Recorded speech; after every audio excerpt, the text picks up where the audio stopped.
आज की हमारी कहानी का नाम है लालची मिठाई वाला। दीनपुर गांव में सोहन नाम का हलवाई रहता था।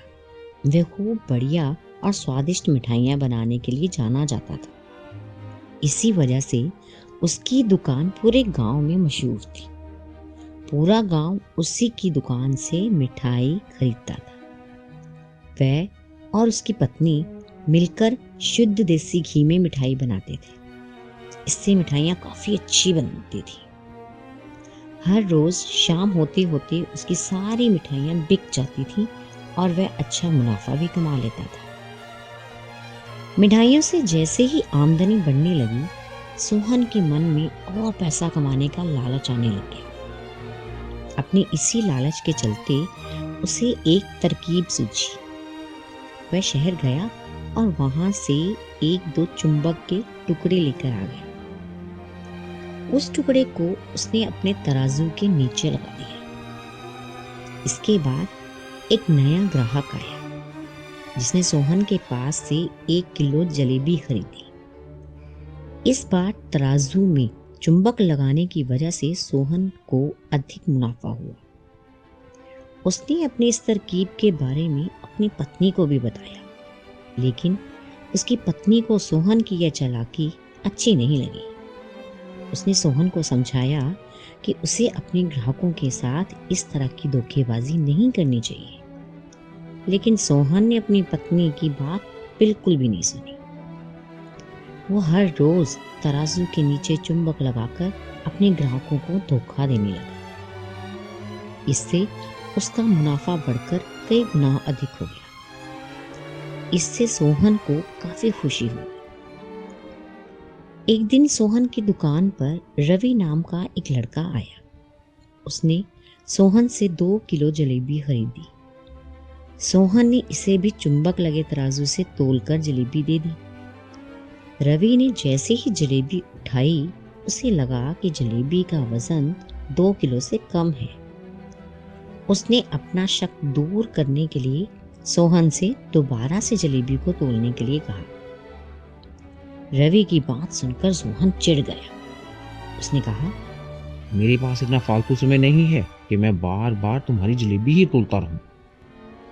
इतना कहकर उसने रवि को वहां से जाने के लिए कह दिया। सोहन मिठाई वाले की बात सुनने के बाद रवि जलेबी लेकर वहां से चला गया। वह एक दूसरी दुकान पर गया और वहां बैठे मिठाई वाले से अपनी जलेबी तोलने के लिए कहा। जब दूसरे दुकानदार ने जलेबी तोली तो जलेबी सिर्फ 1.5 किलो ही निकली। अब उसका शक यकीन में बदल गया। उसे पता चल गया कि सोहन मिठाई वाले के तराजू में कुछ गड़बड़ है। अब उसने तराजू की गड़बड़ को सबके सामने लाने के लिए खुद एक तराजू खरीद लिया और उसे ले जाकर सोहन मिठाई वाले के दुकान के पास ही रख दिया।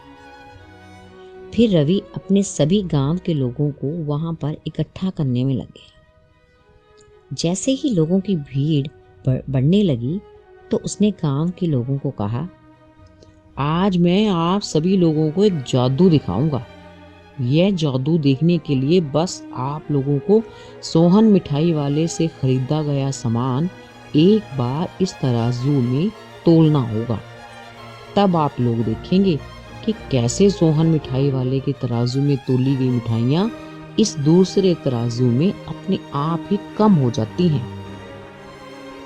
कुछ देर बाद 1-2 लोग मिठाई लेकर रवि के पास पहुंचे तो उसने ऐसा करके भी दिखाया।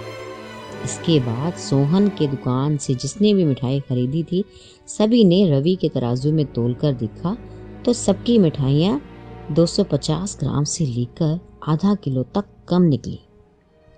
यह सब देखकर लोगों को काफ़ी हैरानी हुई। अपनी दुकान के पास ही यह सब होता देख सोहन मिठाई वाला रवि से झगड़ा करने लगा।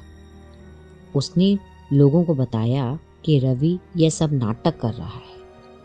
अपनी बात को सही साबित करने के लिए रवि सीधे सोहन मिठाई वाले का तराजू लेकर आया और तराजू में लगा चुंबक निकालकर सबको दिखाने लगा।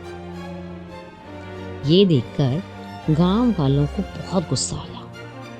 सबने मिलकर उस लालची मिठाई वाले को खूब मारा। अब उस लालची मिठाई वाले को अपने लालच और उसके कारण की गई गलत हरकतों पर पछतावा हो रहा था।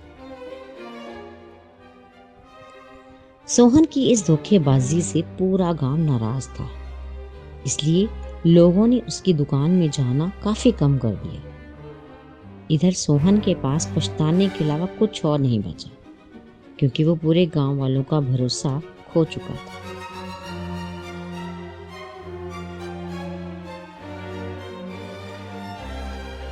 तो इस कहानी से हमें क्या सीख मिलती है? कभी भी लालच नहीं करना चाहिए।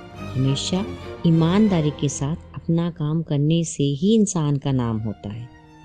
लालच के चलते भले ही कुछ समय के लिए अच्छा फायदा हो, लेकिन इससे इज्जत और आत्मसम्मान दोनों कम हो जाते हैं।